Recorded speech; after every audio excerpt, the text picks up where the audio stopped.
Hello and welcome to Babo the podcast. I'm Mathilde and I'm here to break the silence on vaginismus and vulvodynia. Despite affecting 1 in 5 women, these conditions remain taboo, leaving countless women to navigate their journey alone and often unsuccessfully. My own journey with vulvodynia and vaginismus was in many ways like this, alone and unsuccessful. But through determination and some luck, I've been fortunate to come across experts, treatments, and information that changed everything. And now I'm sharing this with you. Whether you're on this path yourself or supporting someone who is, I'm absolutely thrilled that you're joining us.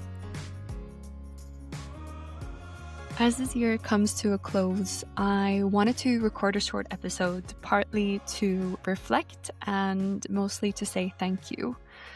This podcast started as a very personal project, and over the past year, it's slowly become something bigger than just me. So before anything else, I really wanted to say how deeply grateful I am to everyone who's listened, shared an episode, sent me a message, or simply taken the time to be here. So to everyone listening, a huge thank you. And to every guest who's come on the podcast and share their knowledge, their research, or their personal story, thank you for trusting me and for contributing to these conversations. It genuinely means more to me than I can put into words when people reach out. I love connecting with people through this podcast, and every message reminds me why this work matters. So looking ahead to the new year, I also wanted to share that I'll be making a few changes. I'm planning to post more frequently and to continue developing the podcast in a way that really serves the people listening. So I want to say this very clearly, that your feedback, your questions, and your episode suggestions really do shape what this becomes. So if there's something you want covered, something you're curious about, or something you feel is missing, please reach out. I read everything and it truly matters to me. And one thing I also want to name, because I know so many of you feel this, is just how lonely it can be to live with conditions like vaginismus or vulvodynia.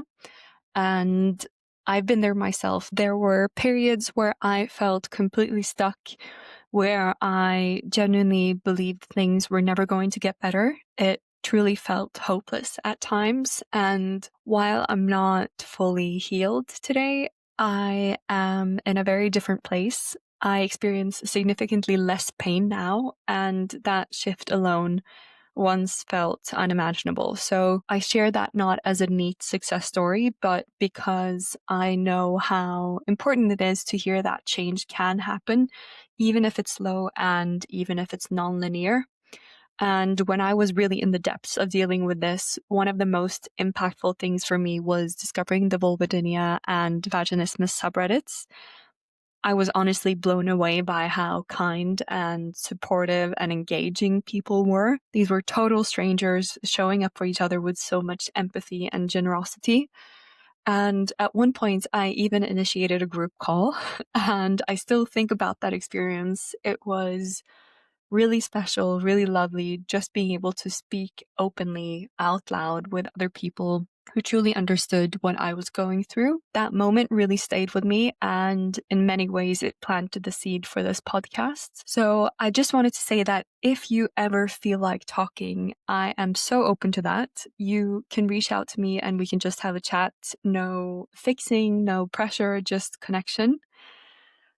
And I also wanted to share a reflection from behind the scenes. So recently, while editing one of the episodes, I was fact-checking a few things that had been said. I always do that before posting. And there was one anatomical statement made by a medical professional that didn't sit right with me. It felt contradictory to what I'd heard from other experts. So I went back and checked it more thoroughly, and it turned out to be based on an outdated belief about female anatomy. And just to be clear, there were no bad intentions. This was not intentional misinformation whatsoever, but it stayed with me because it highlighted just how common outdated information still is when it comes to women's bodies, and how important it is that we keep questioning, updating, and challenging what we think we know. And this episode also reminded me of a book club conversation that I was part of for the brilliant book called Becoming Cliterate by Laurie Mintz, which speaks about the pleasure gap between men and women. I can highly recommend that book, by the way. But the author was there, Laurie Mintz, and she spoke about how difficult it was for her to actually find accurate, consistent information on female anatomy. And when she was researching the book, she started to doubt herself and her abilities as a result of it, because it was just hard to pinpoint accurate information. But actually, it was just symptomatic of how lagging and under-prioritized this field is. So because of that, I want to actively encourage you, if you ever hear something on this podcast or see something on our socials that doesn't feel right to you, that seems outdated, or that just rubs you the wrong way, please let me know. I genuinely want to hear it. I want to take it on board, and I want this platform to remain accountable and grounded in the best information that we have available. With that said, I also want to say a few words about the broader approach of this podcast. I really believe in sharing a wide range of voices and perspectives, both from highly medical and scientific approaches to more holistic or alternative ones, because I truly believe that we have the right to know what options exist so that we can make informed decisions for ourselves. And I think what I've come to find is that the right information will reach you at the right point. So sometimes we're not susceptible to hearing something. So I want to bring a broad range of disciplines and approaches to this platform. I know that that approach can ruffle feathers, but I truly believe that bringing multiple perspectives into the conversation is necessary, especially in an area that is so under-researched, under-prioritized, and under-discussed. So if you ever disagree with something that's shared here, I welcome that discussion. I really do believe that the only way forward is to keep talking, questioning, and learning together. So as we move into a new year, I just want to say thank you again for listening, for trusting this space, and for being part of these conversations.